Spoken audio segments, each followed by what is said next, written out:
focal length of lens when immersed in liquid. Effect on focal length of lens when immersed in liquid. जब आप किसी भी lens को liquid में डुबोते हो, इमर्ज कराते हो, तो उसकी फोकल लेंथ में क्या इफेक्ट आता है ये समझना है। अच्छा एक बात बताओ, मिरर में कितने फोकस होते हैं, कितने सरफेस होते हैं? एक। लेंस में दो। ठीक है, अगर मिरर में एक सरफेस होता है तो उसको चाहे जहाँ ले जाओ, पानी में डाल दो, तेल में डाल दो, कहीं भी डाल दो, एक ही फोकस है तो क्या वो चेंज होगा? नहीं होगा। मीन टू से अगर आप मिरर को किसी लिक्विड में या कहीं डुबोते हो तो उसकी फोकल लेंथ में कोई चेंज नहीं आता है। एकदम क्लियर समझ लो अच्छे से, क्या कि अगर मिरर को किसी लिक्विड में आप इमर्ज कराते हो तो उसकी फोकल लेंथ में कोई चेंज नहीं आता। क्यों नहीं आता? क्योंकि उसमें केवल एक ही सरफेस होता है। तो इस बात को कहीं नोट पॉइंट करके लिख लो कि मिरर की फोकल लेंथ कभी चेंज नहीं होगी, चाहे उसको किसी लिक्विड में इमर्ज कराओ या ना कराओ। लेकिन लेंस में क्या होता है? लेंस में कितने सरफेस होते हैं? दो। अब जब दो सरफेस है तो यार दो फोकस होंगी, तो जब दो फोकस होंगी तो तुमने क्या किया? तुमने उसको डुबोया। तो अगर एक होता तो उसमें तो चेंज नहीं आता कि एक ही है, क्या करना है चेंज करके। अब जब दो हैं तो एक का तो मन बहल जाएगा, वो सोचेगा यार चलो यार हम चेंज हो लेते हैं। तो जो कन्वर्जेंस है लाइट की, मीडियम के चेंज होने पे क्या होगा? उसकी कन्वर्जेंस चेंज हो जाएगी। अब हमें ये पता करना है कि यार उसकी फोकल लेंथ चेंज होगी या नहीं होगी, और अगर होगी तो घटेगी या बढ़ेगी किसी भी लिक्विड में उसको इमर्ज कराने पे। टॉपिक बढ़िया है, इससे रिलेटेड न्यूमेरिकल्स भी आते हैं और थ्योरेटिकल एक नंबर का क्वेश्चन तो है बढ़िया। तो मान लो एयर में फोकल लेंथ कितनी है? Fa, और लिक्विड में कितनी है? Fl। अभी लेंस मेकर्स फॉर्मूला पढ़ा है, क्या पढ़ा है? 1/f equal 1μ2 minus 1 into 1/r1 minus 1/r2, ये पढ़ा है। तो इन एयर की बात करूं अगर मैं, एयर में हमने पढ़ा है 1/fa equal a/μg minus 1/r1 minus 1/r2। Same यही पढ़ा है, कुछ और पढ़ा है? a/μg का मतलब क्या है? लाइट सीधा एयर से ग्लास में चली गई। सपोज करो ये अगर लेंस है, इसको तुमने एयर में डाल रखा है, तो पहले एयर से लाइट आई और सीधा ग्लास में चली गई, कोई समस्या नहीं आनी चाहिए। अब कहाँ निकालोगे आप? लिक्विड में।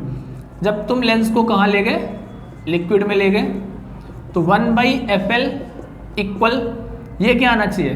l/μg minus 1/r1 minus 1/r2। सुनो, कई बच्चे सोचेंगे सर a/μl आना चाहिए क्योंकि लाइट एयर से लिक्विड में गई, लेकिन हमें बात किसकी करनी है? लेंस की। अगर बात लेंस की करनी है तो इसका मतलब क्या हुआ कि पहले लाइट एयर में आई, फिर लिक्विड में गई, फिर लिक्विड से ग्लास में गई। तो ग्लास के लिए रिलेटिव रिफ्रैक्टिव इंडेक्स कौन बना? l/μg, liquid to glass. बात नहीं समझ आई? पक्का आ गई? अब फिर फिजिक्स खत्म, कौन बचा? मैथ। कैसे? दोनों डिवाइड कर दो, 1/2, 1/fa upon 1/fl equal a/μg minus 1/r1 minus 1/r2 upon l/μg minus 1/r1 minus 1/r2। Cancel, fl सबसे ऊपर जाएगा। fl अपॉन fa इक्वल क्या पढ़ लिया आपने? a/μg minus 1 upon l/μg minus 1।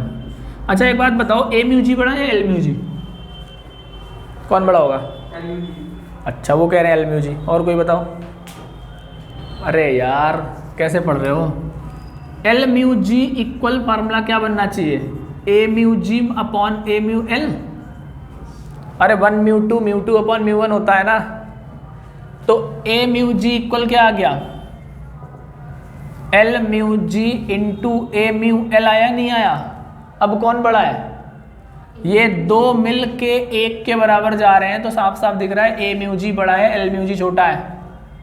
वो तो होता ही है, एब्सोल्यूट रिफ्रैक्टिव इंडेक्स है यार, ये तो बड़ा ही होगा। तो अगर a म्यू जी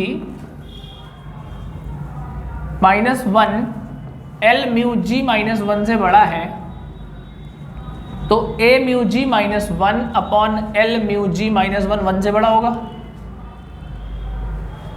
ये तो डिवाइड में आ गया सीधा। अब सोचो अगर ये टर्म 1 से बड़ी है और ये टर्म किसके इक्वल है, इसके, तो FL अपॉन FA भी तो 1 से बड़ा होगा। तो FL हमारा FA से बड़ा होगा, तो किसकी फोकल लेंथ ज़्यादा है, लिक्विड में फोकल लेंथ ज़्यादा है एयर में, लिक्विड में ज़्यादा है एयर में, लिक्विड में। तो अगर किसी भी लेंस को लिक्विड में इमर्स्ड कराते हो तो उसकी फोकल लेंथ क्या होती है, बढ़ जाती है, इंक्रीज होती है। रट्टा मार लो बिल्कुल सीधा, कोई भी पूछ सकता है, तुम बाहर जा रहे होगे, कोई रास्ते में जा रहे हो, ऑप्टिक्स पढ़ के आए हो, अच्छा बताओ क्या होगा, तो क्या बताओगे तुम कि अगर किसी भी लेंस को एयर से लिक्विड में ले जाएं तो उसकी फोकल लेंथ इंक्रीज हो जाती है। फोकल लेंथ क्या होती है, इंक्रीज होती है। छापो।